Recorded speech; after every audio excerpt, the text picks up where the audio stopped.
From the outset, I must say that this segment is by no means a hit piece against two iconic figures. It's not. What this segment is a reality check that is so needed. I think this will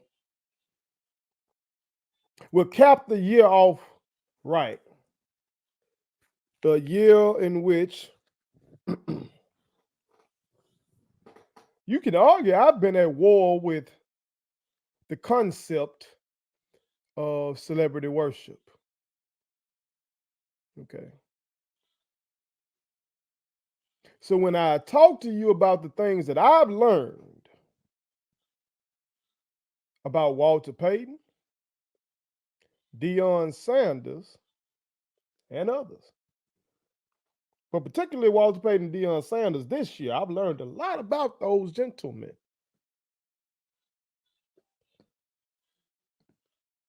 When I talk to you about the things I've learned, it's less about them and more about us. Because what we have to realize and accept is that many of our icons are indeed imperfect, like all of us. What you talking about first? What the hell are you talking about first? I'm about to tell you. But before I do, make sure you hit that subscribe button. I am your homeboy first, and this is the realest, most entertaining show in the game. Put it on some. Again, hit that subscribe button, hit that like button, hit that share button, and put all your people on there. Also, fuck with our sponsor, the King McNeil Collection, for all of your needs for fraternity gear, sorority gear. Okay. Go on over to kingmcneil.com or download the app. Your first purchase on the app will get you 20% off. Okay. Again, fuck with the King McNeil Collection. They are number one when it comes to all Divine Nine gear. Okay. Black on, black run, great people. Fuck with them. Tell them First Century. But yes, y'all. Y'all know I love to read. I encourage reading. Okay? Currently reading a book right now about the Showtime Lakers. Trying to finish that up before the new year. And that'll be my fourth book that I've read this year. One physical. I read a textbook. And then I read, this would be my third book that I've read on my phone. Okay, which I prefer to read stuff on my phone these days. You know, you got this phone in your hand all the goddamn time. You might as well read something worse, some other than just Twitter or other bullshit. Okay. But one of the other books that I've read this year was a book about Walter Payton. I've done some segments on that. But I stopped doing those segments once football season rolled in and I had so much to talk about with the football season. But also I had run into a place where things were kind of getting different. The shit that was being revealed in the book wasn't as positive as it was earlier in the book. Okay. Now, if you missed those segments, the book that I'm referring to is called Sweetness. Okay.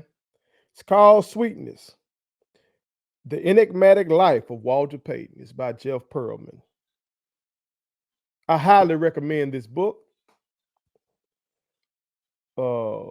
Especially to any football fans, and HBCU football fans, and the Jackson State supporters. You should read this book. You really should.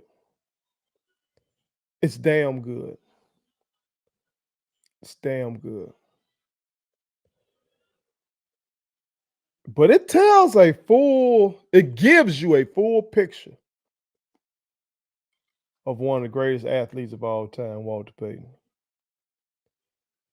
And I learned some things that I had never learned before, that I had never heard before.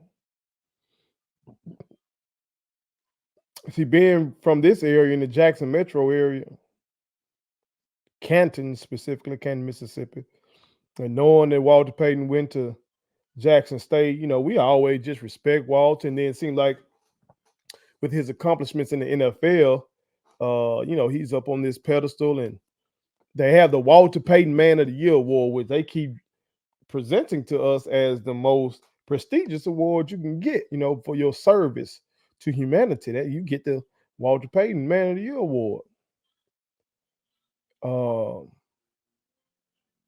I know about his children, particularly his son, because his son played football. I want to say his son played football in Miami, if I'm not mistaken. And so you've always just seen this family man image of Walter Payton, this hardworking image of Walter Payton, everything like that.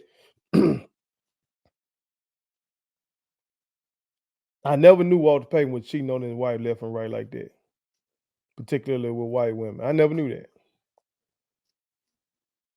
And that's pretty common amongst these athletes. But some of these athletes, like you knew Dennis Rodman was a wild boy. You knew that. You know what I'm saying? That kind of shit you didn't hear about Walter Payton. I didn't know that Walter Payton mistakenly shot somebody in like the knee or some shit. Never heard that. But the thing that stood out to me more than anything was this excerpt. It said, in the summer of 2008, a handsome 23-year-old biracial man took his first ever flight from Chicago to Jackson, Mississippi. Though he knew some about the faraway city and the faraway state, any details had always been in the abstract. Your father is from down south, he'd been told. That's where your roots are. Until now, Nigel Smith, Walter's second son, had never looked especially hard into this part of his life. He understood that his biological father was one of the most famous sports figures in the United States. But he also knew the same man, one adored by millions of people, had made no effort to be a dad. From the day Nigel was born in 1985 until Walter's death in 1999, the two never lived more than 30 miles apart from one another. Despite that, Walter Payton, the one-time Illinois Fatherhood Initiative Chicago Father of the Year, wanted nothing to do with the boy. I had never heard that, y'all. And that shit was jarring to me. Like the other shit, okay, that he was cheating on his wife left and right. Even though I hadn't heard that, okay, I was like, okay, yeah, these athletes. See, like every fucking book I read about one of these powerful guys, that's what they're doing. Whether I'm reading about a president, I didn't read that about Obama, I will say that. But all these other presidents, some wild boys.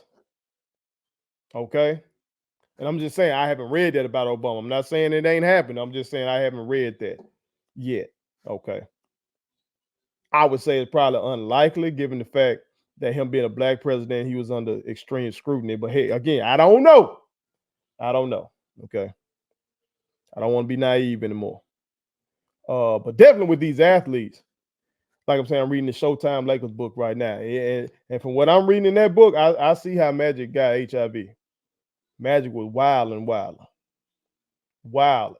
Okay. Some of the mother boys were wild and wild. And they were doing some wild shit sexually. They were sniffing his coke. One of them was on crack. Okay. Back in the 80s. I'm learning a lot of shit by reading. You know what I'm talking about? Learning this book that Walter Payton had a long time mistress and that not only was his family there at that great Hall of Fame induction that he had, goddamn, the mistress was there too. And that was a wild situation. That shit had him worried and shit, you know what I'm talking about? And it ended up that his wife, Connie, ended up meeting with the mistress somewhere around the festivities, you know what I'm talking about? They had a long talk about his ass. But like all that kind of shit, wild, didn't hit me like this. I'm a fatherless child, y'all. And I always view Walter as a family man, you know what I'm talking about? So to know that one of these iconic figures like this had a child who was right down the road from him, but he wanted nothing to do with him. I ain't gonna lie to y'all, it kind of fucked me up. Kind of fucked me up. But Walter is an imperfect icon. And the person that wrote this shit wasn't trying to do no hit piece. At the end of the book, he talks about how he still loves Walter Payton. He loves Walter Payton. He respects Walter Payton. You know what I'm talking about? But the real is the real. Man, the title of the book he was trying to tell you, the enigmatic life of Walter Payton. That brings me to prime, Deion Sanders. See, while he was still here at Jackson State, before it all went down with the going to Colorado and all the lies and all that kind of shit that came out since, I read another book by Jeff Pearlman. This book's called Boys Will Be Boys. It's about the 90s Cowboys. Okay? So says the glory days and party nights of the Dallas Cowboys dynasty. Okay. And I did a segment already about what I read in this book because it was my first time ever hearing that. So I think I did the segment with my brothers. I think they were in on it. And I was like, y'all, have y'all ever heard this? Because what I learned, what I read, was counter to this whole narrative about Deion Sanders, especially the narrative that he pushes now that he's a coach. You know, now that he's a coach, he always talks about how hard he worked, how much tape he watched, and all that kind of shit. But then I read shit like this, or I read shit like this. It reads, for all his Jim Thorpe-esque skills, Sanders was sleeping dog lazy. In practices, he went all out every third or fourth play.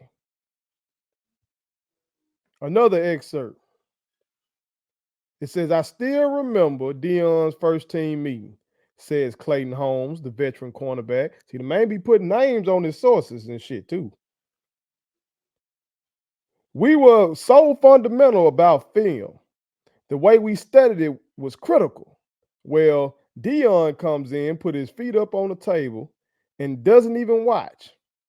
When Dave Campo, the Cowboys' new defensive coordinator, asked the $35 million man to break down a play, Sanders let out a sly laugh. Hey, coach, he said, pointing toward the screen. I got that dude right there. Wherever he goes, I go. All that cover two stuff you're talking about, y'all work that out. I had never heard this shit. Okay, again, I'm growing up in the 90s, so I'm a kid, you know what I'm talking about? So you a kid in the 90s, you want to be like Michael Jordan if you're playing basketball. You want to be like Deion Sanders, you playing football, or Barry Sanders, you know what I'm talking about? Cats like that. Jerry Rice, of course. And then since then, he just been such a media darling and shit like this ain't been out there in the public. You don't hear no shit like this about Prime and big sports media. Another excerpt, okay? This is a quote from an offensive lineman. It said, you led by example, and Deion's example wasn't very good. Another quote says, personally, says one Cowboy, I thought Kevin Smith was a better player. Whereas the other primary cornerbacks, Smith, Larry Brown, and Clayton Holmes, embraced contact, Sanders was a feather duster. When he tackled, it was with the gusto of a 90-year-old woman. Now, I do remember Prime not wanting to hit like that for real. He said he got paid to cover, not paid to hit. Okay, I do remember that part. But all this type of shit, like acting like this man wasn't working hard like that for real, wasn't trying to study film like that for real, is counter to all the shit that you hear him saying. You know what I'm saying? Other shit, like he was just trying to like make everything be geared towards him. Check this out. It says, under Johnson's reign, every Cowboy knew whom he had to answer to. Now, if Switzer called for a meeting and Sanders had a problem with the time, he'd take matters into his own hands. On multiple occasions, Sanders was told he needed to arrive at Valley Ranch for, say, a 7:30 a.m. training session. And Deion would say, well, that ain't going to work for my schedule, says Jean-Jacques Taylor, the morning news beat writer. Let's call 9:52, Jones's extension, and see about that. Sanders would connect with Jones, ask for the train to be pushed back an hour, and without fail, hear the owner say, sure, no problem. I'll tell Barry. Like, we just don't hear shit like this. You know what I'm saying? Now, I did learn from watching something that he tried to commit suicide. I want to say maybe his sports century. So that part of the book, I already knew that. Okay.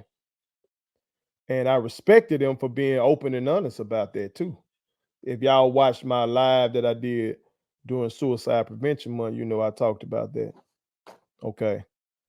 And then they also talk about how, once he really got into the church, it became very religious, that pissed some people off in the locker room. I don't see that as a big deal, for real. Other than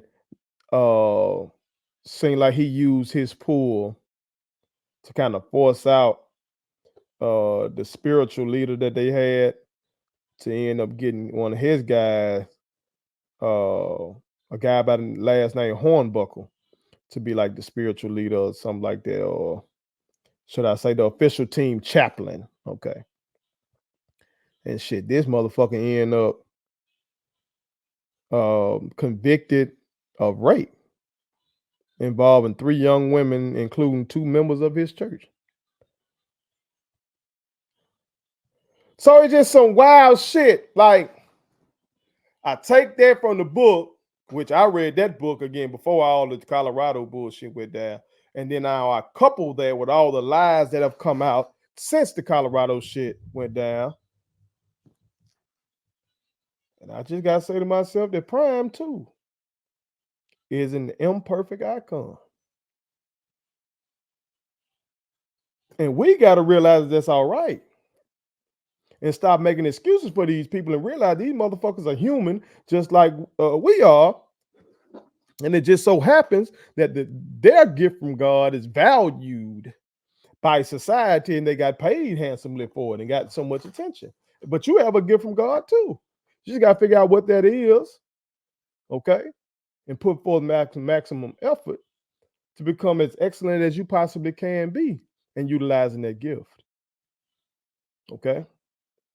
Too many of us waste too much time trying to make excuses for people that don't need that. Prime is all right. Despite what's in this book, and this guy, Jeff Pearlman, is a very respected author. Okay, he's a successful author. These are New York Times bestsellers. Okay, that book about Showtime, goddamn it, that shit was used for that very popular show Winning Time about the Lakers. And yes, some of the Lakers tried to push back against that shit, but yeah, they were trying to push back because they didn't like that shit that was coming out. They didn't like that real that was coming out. They didn't like that. Shit, you wouldn't either. Okay? But read, I know how to separate real shit from bullshit. And I would say most of the shit that this man talks about in his books, he be putting sources on the shit. Most of the information, he'll say such and such said this. So we just gotta accept, y'all, that a lot of the folks who entertain us, a lot of folks who actually have inspired us, are imperfect icons. Still iconic, but imperfect. Tupac Shakur is the first person to inspire me to change the world. He was. And Pac was an imperfect icon. Tupac should still be with us here today. But one of his greatest flaws, if not his greatest flaw, was his impulsiveness. From everything I read and watched and shit like that, Tupac would just act. Sometimes that shit was valiant. Okay? The fact that he saw a black man getting beat up by two white people like that, and he hop out and try to see what the fuck is going on, and he ends up shooting them. We view that as valiant. I respect him for it. Okay. Turns out it was two off-duty police officers who were beating up this man. You feel me? Former Mayor Jackson Chokwe Lumumba, I'm talking about the OG Lumumba, helped get Pac off of that. We look at that and we respect that, but when we look at that again, that Slick was still impulsive that he just made that move like that. For him to whoop the ass of the Hughes brothers, that was impulsive. That was impulsive. For him to go Stallone or Orlando Anderson after that Tyson fight, that was impulsive. That was not well thought out. That's why my boy's no longer with us. Muhammad Ali, one of my greatest inspirations, probably my favorite historical figure, even more so than Tupac, because he encapsulates Tupac's courage and Tupac's poetry even. But he's also an athlete, and I love athletics. I consider him the greatest heavyweight of all time.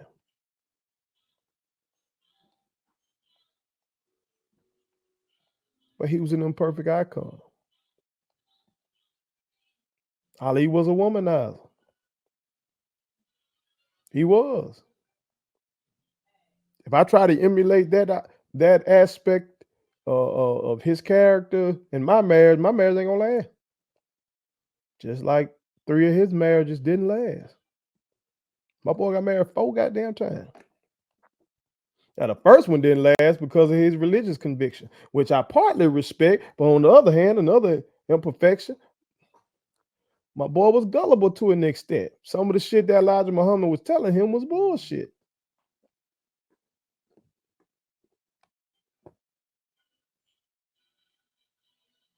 Which brings me to Malcolm X, who inspires me so much, who moves me, who made me feel comfortable in who I am, who my whole philosophy, this intelligent gangster shit that I'm on, which is the fucking name of my company, but really it's my philosophy. That shit is molded around the spirit of a motherfucker like Malcolm X. Because see, growing up in the hood, I was thinking, damn, you got to be hard or you got to be smart. You can't be both. Malcolm X showed me that that's a motherfucking lie. But he was an imperfect icon. Because he too was gullible and was misled by Elijah Muhammad. He eventually figured that out. And when he figured that out, that's when the federal government was like, yeah, we got to make sure we go ahead and get him up out of here. Got a green like this. Michael Jordan, who I say is the greatest basketball player of all time. Imperfect icon. gambling addict.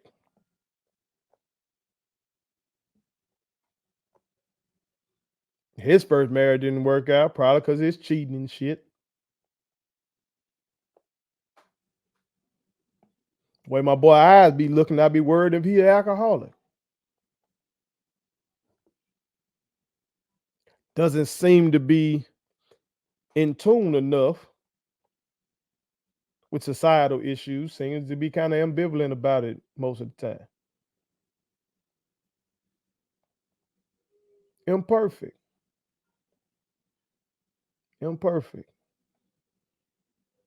For you BGs out there, hell, y'all might be looking at somebody like LeBron and say, "Oh no, ain't no imperfection with LeBron." Y'all see LeBron ass be lying left and right. Y'all see LeBron as a motherfucking liar. Seems to be a good family man. Seems to be. Now, I've heard some rumors out there about LeBron cheating on Savannah, but in terms of how he treats his children, seems to be a great father. Seems to take his job seriously. Okay. Y'all see LeBron motherfucking lie. LeBron state his whole meme after meme after meme about all the lies Bron been caught up in. We all are imperfect, man. I can admit one of mine, one of my biggest, and I've admitted this before. When I get furious, when I get just flaming mad, I lose all sense of logic. Now, I'm a very logical motherfucker. I'm not impulsive like my boy Pac. It takes me a minute to get there. I'm slow to anger, but once I'm on 10, whew, it's pretty bad. I don't think about my safety, your safety. Think about none of that shit. I don't be giving a fuck who around, what's going on. When I'm there, I'm there. That is dangerous. But I'm imperfect. I'm working on becoming an icon. I'm iconic to those who I mentor, to those who are under my care, like my children. But in the sense of this entertainment business, I'm working on that part. But once I'm there,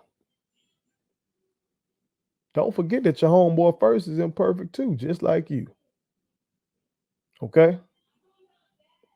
And so what I hope we've learned in 2023 from the Deion Sanders situation and all this other shit that we see going on with these celebrity breakups and everybody keeping up with this and what this person then said and this information that came out about Diddy, speculation about TD Jakes, all the shit that goes on, man. Kanye West and his motherfucking ass with all his rants, and Antonio Brown with all his rants, and this rapper said this in a song, and that rapper did this, and this actor, this actress did that, and so you name it, across the board is always some of these motherfuckers, man.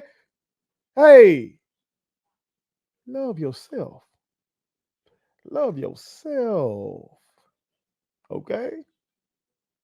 Because if you love yourself and you ground your whole belief system in a love of self, when these motherfuckers let you down, it won't hurt as much. Because they're human beings just like us. So remember that. Whether it's Walter Payton, Prime, or whoever it is in media, they are imperfect icons. So try to learn from their imperfections and try to minimize yours. Put it on something. Please subscribe to my daddy's YouTube channel because the more subscribers he gets, the more attractive he looks to sponsors. The more attractive he looks to sponsors, the more money he can make. And the more money he can make, the more money he can spend on me.